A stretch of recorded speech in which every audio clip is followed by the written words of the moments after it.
Pourquoi les petites équipes SaaS gagnent plus que les géants? C'est ce que l'on va découvrir avec Lucas, qui débute son enquête sur le terrain. Mais alors, pourquoi les petites équipes SaaS sont-elles si agiles?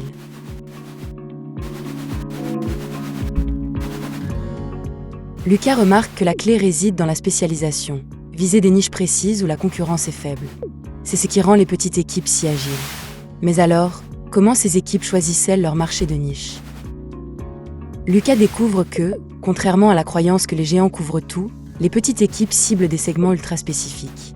Elles se concentrent sur des niches ignorées. Mais alors, quel rôle joue la structure d'équipe dans cette agilité? Lucas voit que la structure d'une petite équipe, en étant compacte, minimise les frictions et accélère chaque décision. Cette légèreté booste l'agilité. Mais alors, comment le recrutement ciblé renforce-t-il cette dynamique? Lucas comprend que, contrairement à l'idée que plus d'embauches égale plus de performance, recruter uniquement les compétences clés garde l'équipe légère et réactive. Mais alors, enfin, quels résultats concrets ces petites équipes obtiennent-elles? Lucas conclut que les petites équipes SaaS, grâce à leur agilité, spécialisation et structure légère, obtiennent des revenus impressionnants, parfois plus de 200 000 $ par an, surpassant les géants. Voilà pourquoi les petites équipes SaaS gagnent plus que les géants. Mais alors, comment ces revenus se traduisent-ils en rémunération des équipes? Lucas découvre que les petites équipes peuvent payer leurs commerciaux très cher. En effet, les chargés de compte SaaS gagnent parfois plus de 200 000 $ par an.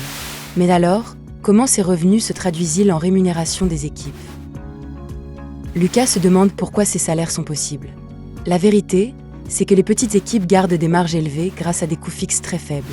Mais alors, pourquoi ces petites équipes peuvent-elles offrir des salaires si élevés? Lucas voit le lien.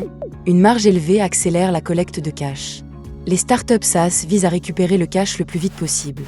Mais alors, quel impact cette marge a-t-elle sur la vitesse de croissance? Lucas comprend le mécanisme. Le cash rapide alimente un cycle de revenus récurrents qui booste les profits. Le SaaS a changé la façon dont les pros accèdent au logiciel, créant des revenus stables. Mais alors, quel mécanisme transforme ce cash rapide en profit supérieur? Voilà pourquoi les petites équipes SaaS gagnent plus que les géants.